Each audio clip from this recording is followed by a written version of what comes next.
Calculated miscalculation. The skies over Seattle burned crimson as Commander Daria Volkov watched from the rooftop of the Pacific Northwest Coalition headquarters.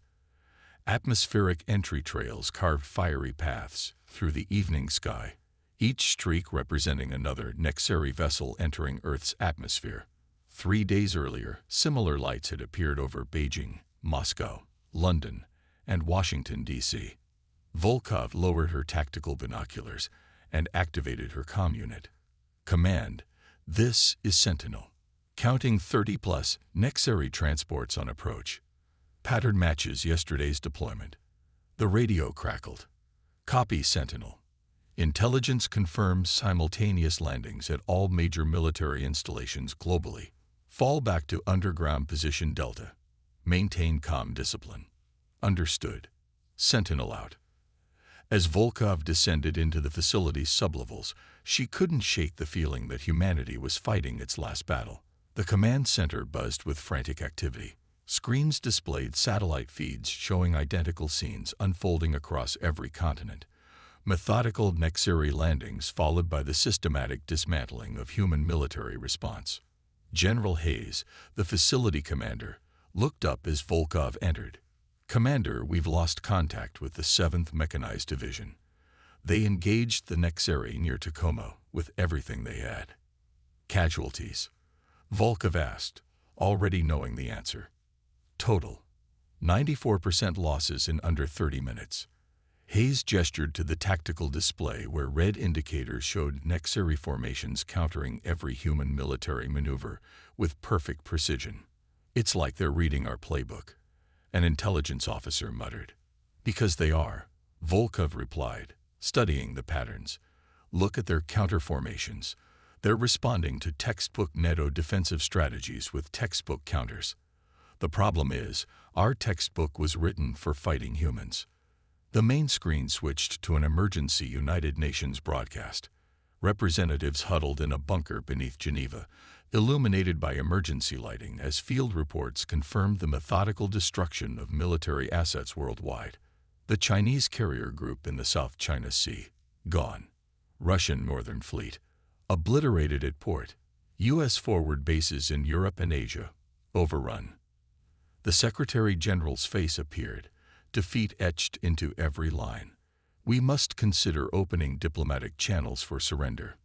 The broadcast cut to static. Lieutenant Rice, their communications specialist, swore under his breath. They're targeting comm satellites. We're down to hardened military channels and local networks. What about the defense contingency? Volkov asked Hayes quietly. Hayes glanced around before leading her to a secure terminal in the corner of the command center. Authorization Epsilon 9 Tango, he said after activating the biometric scanner. The screen displayed a single message: Operation Silent Earth. Activated. So we're really doing it? Volkov asked. Playing dead. Hayes nodded grimly. Every conventional military response has failed. The Nexari have studied our tactics, our weapons, our strategies. They were prepared for everything we've thrown at them so far. But not everything we can throw. Volkov finished. Exactly. As of 600 tomorrow, all conventional resistance ceases. We surrender. The word hung in the air between them, bitter and foreign. And then, Volkov pressed. And then, Commander, we show them why humans have been perfecting the art of asymmetric warfare since before recorded history.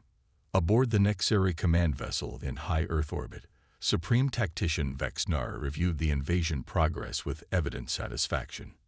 His slate-gray exoskeleton gleamed under the ship's ambient lighting, the neural crest atop his elongated head pulsing with blue bioluminescence indicating his elite rank.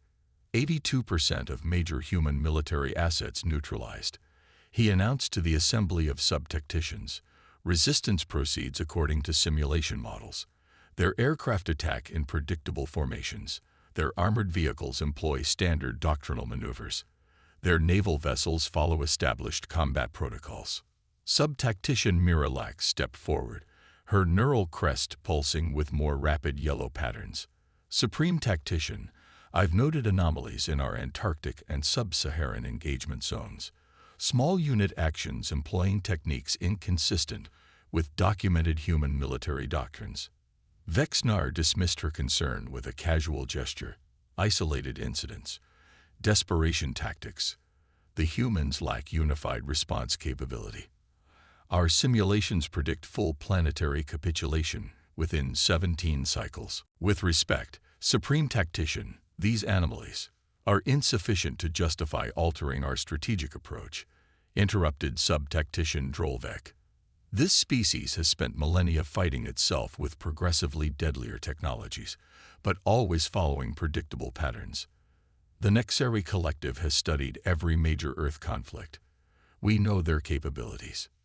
Miralax inclined her head in formal deference but persisted. I've prepared preliminary analysis of unexplained resistance activities. Permission to continue investigation. Granted, though unnecessary, Vexnar replied, turning back to the tactical display. Proceed with the next phase.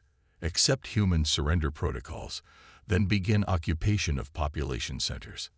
As the command staff dispersed, Miralax remained at a secondary console, reviewing reports that didn't align with their expectations.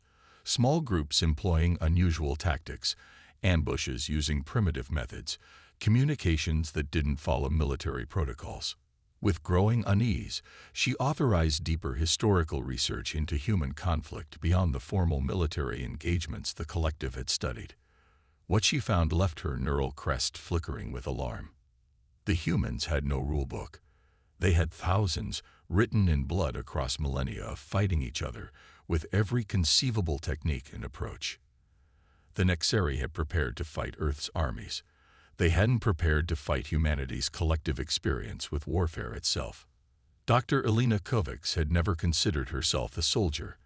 As the head xenobiologist at the European Space Agency, her role had been to study the possibility of extraterrestrial life, not fight it. Yet here she was, in an abandoned salt mine 300 meters beneath the Hungarian countryside, dissecting Nexeri tissue samples. Anything useful? Asked Captain Marcus Jackson, formerly of British Special Air Service, now commander of the European Theater Resistance. Kovacs didn't look up from her microscope. Perhaps. Their cellular structure is fascinating. Silicon-based rather than carbon, which explains their exoskeletal appearance. But they've evolved under different atmospheric conditions. She adjusted the microscope's focus. Their respiratory system is highly sensitive to Earth's nitrogen-oxygen balance. They're compensating with their environmental suits.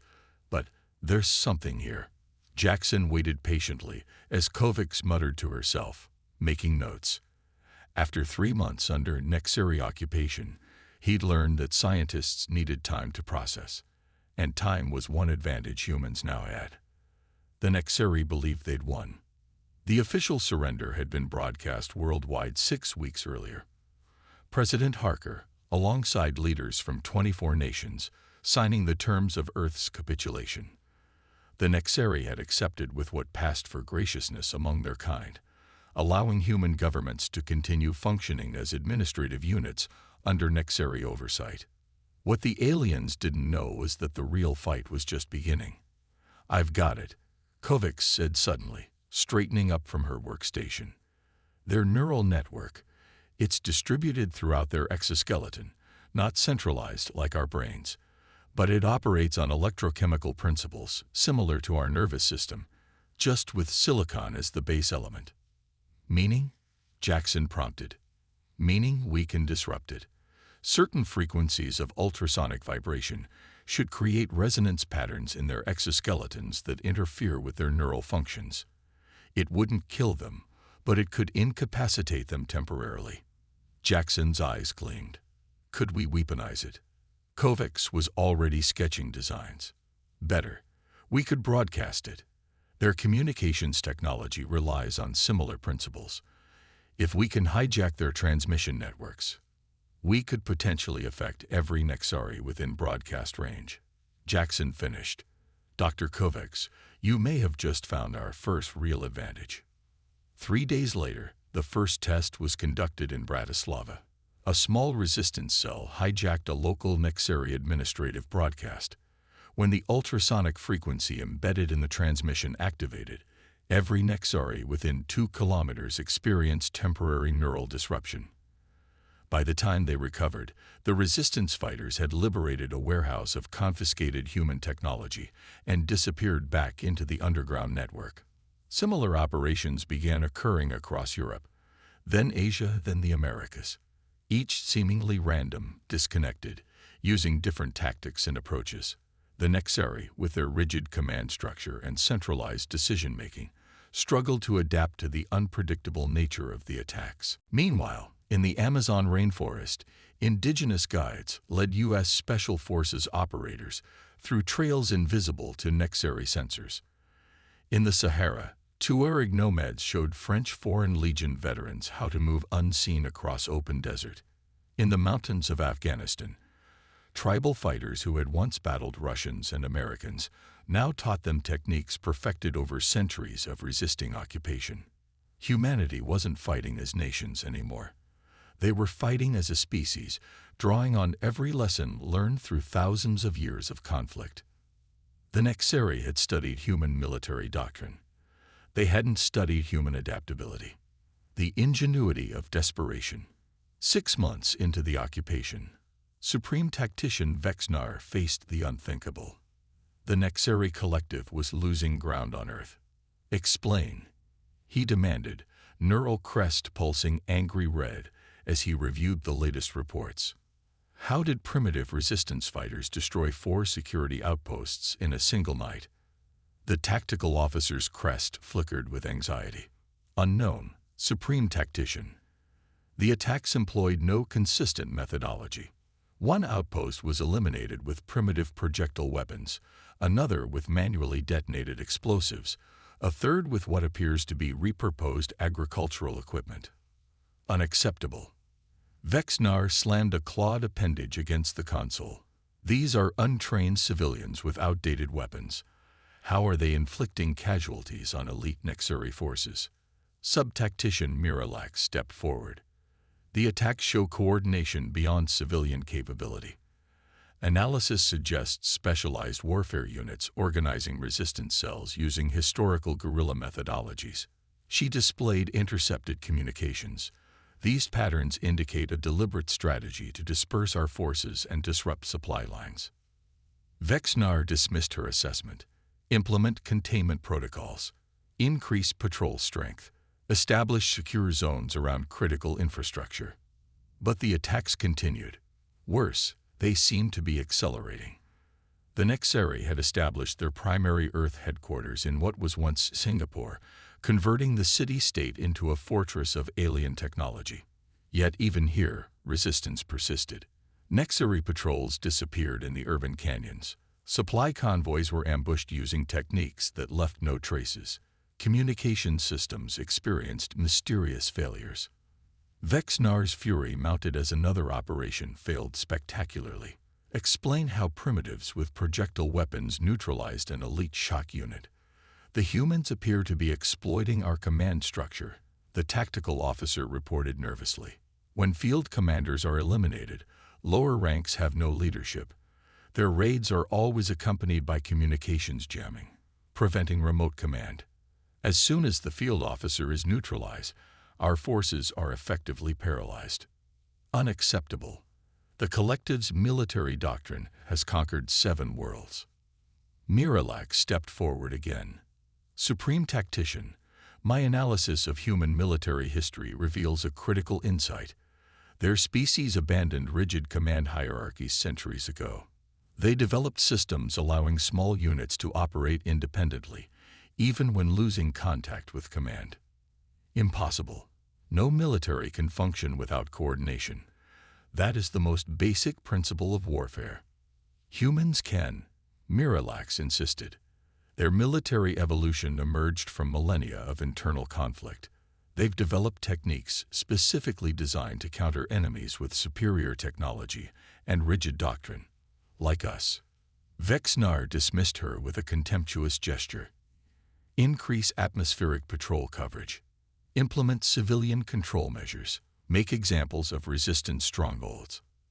As the command staff dispersed, Miralax updated her analysis. The Nexeri were responding exactly as human historical data predicted, escalating brutality when faced with insurgency, a strategy that had failed throughout Earth's bloody history. In the Carpathian facility, Dr. Kovacs presented her latest breakthrough to Captain Jackson and representatives from global resistance movements. "We've perfected the neural disruptor," she explained, displaying a small device. "This version doesn't require hijacking Nexeri communications. It generates the disruptive frequency autonomously with a range of approximately 1 kilometer. "Mass production status?" Jackson asked. "Already underway. Distributed manufacturing cells across 5 continents. Design specifications transmitted via our secure network." Jackson nodded in satisfaction. The resistance had adapted faster than even he had expected. Former enemies now shared intelligence and resources. Nations that had once pointed nuclear weapons at each other now coordinated attacks against Nexeri supply lines. The tactical display showed Nexeri control effectively limited to their primary bases and immediate surroundings, with all other territory contested by increasingly well-equipped resistance forces. "They're still thinking conventionally," Jackson told his lieutenants. "They believe controlling territory means victory. They don't understand that we're not fighting for land. We're fighting for survival." Meanwhile, Miralax completed her comprehensive analysis for the Nexeri Collective Council, bypassing Vexnar entirely. The data was irrefutable. Humanity's approach to warfare was disturbing. Achieve victory at any cost. The Nexeri, like all collective species, recognized superior force and capitulated when outmatched. Humans did not. Historical data showed humans fighting despite certain defeat, developing new tactics when conventional approaches failed, and accepting catastrophic casualties to inflict even minor losses on superior forces. The species appears psychologically incapable of accepting conquest. She concluded in her report. They would rather die fighting than surrender. More concerning, they appear to transform this desperation into innovation at rates our models cannot predict. The sub-tactician's analysis revealed a disturbing pattern. Human resistance wasn't simply continuing despite Nexeri escalation. It was accelerating. Each attempt to control the population drove more humans into the insurgency. Captured resistance fighters showed no fear during interrogation, some even laughing at their captors. When she presented her findings, Vexnar finally showed concern. "The Collective Council demands explanation for our failure to secure this world. Resource expenditure exceeds projections by 900%. Supreme Tactician, we face an adversary unlike any in collective records," Miralax explained. "Their resistance employs military knowledge accumulated across thousands of years of conflict. They're drawing from a historical database of warfare techniques specifically designed to counter forces like ours. How do we counter this approach?" Miralax's neural crest dimmed. "I'm not certain we can. The humans aren't fighting according to any single recognizable doctrine. They're fighting according to all of them. Each cell is unique. Any given theater of combat could involve several doctrines at once from differing groups. Theoretically, it isn't possible for even our force to combat it effectively." Outside the command ship, Earth turned below them. A world the Nexeri had expected to conquer within weeks now promised years of bloody resistance, with no guaranteed victory. The final confrontation began not with a bang, but with a whisper. Across the globe, at precisely the same moment, resistance cells activated Kovacs' neural disruptors. The devices had been planted near every major Nexeri installation, smuggled into their bases, hidden in their transport vehicles. When activated, the effect was immediate and devastating. Nexeri troops collapsed, their neural networks overwhelmed by the carefully calibrated frequencies. Those in environmental suits were partially protected but severely impaired. Simultaneously, resistance fighters launched coordinated strikes against command centers using Kovacs' latest development. a non-lethal compound that affected the silicon-based neural pathways of the Nexeri, rendering them unconscious for several hours. The Nexeri, for all their technological superiority, had never encountered an enemy that refused to fight according to the rules of conventional warfare. An enemy that adapted not just tactics but entire paradigms of conflict. An enemy that turned disadvantage into advantage through sheer innovation and will. 3 days after the synchronized global attack, Supreme Tactician Vexnar received the transmission from the Collective Council. The mission to Earth was to be abandoned. The resource expenditure could no longer be justified. The humans were to be classified as a Class 5 species, technologically capable, adaptively dangerous, and unsuitable for standard conquest protocols. As the Nexeri fleet prepared for departure, Vexnar requested a final meeting with the human leadership. In an abandoned UN building in Geneva, he faced President Harker and representatives of the global resistance. "You were defeated before we arrived," Vexnar stated, neural crest pulsing with complex patterns. "Your conventional forces were no match for ours. Your technology inferior, your tactics predictable. And yet here we are." President Harker replied simply, "The collective does not understand your species. You had no chance of victory, yet you continued to fight. You accepted casualties that would have broken any rational species." Dr. Kovacs stepped forward. "That's because you measured victory in territory controlled. We measured it in survival. The collective has conquered 7 worlds," Vexnar continued. "All accepted the inevitability of defeat when faced with superior force." "That's the difference," Captain Jackson said. "Humans don't believe in inevitability.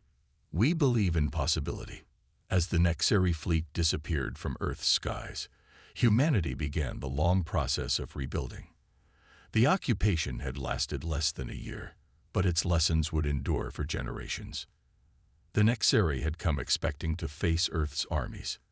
Instead, they had faced humanity itself, a species that had spent its entire history fighting, adapting, and overcoming.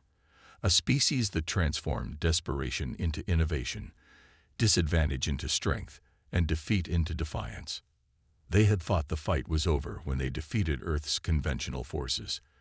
They never realized that humans were just getting started.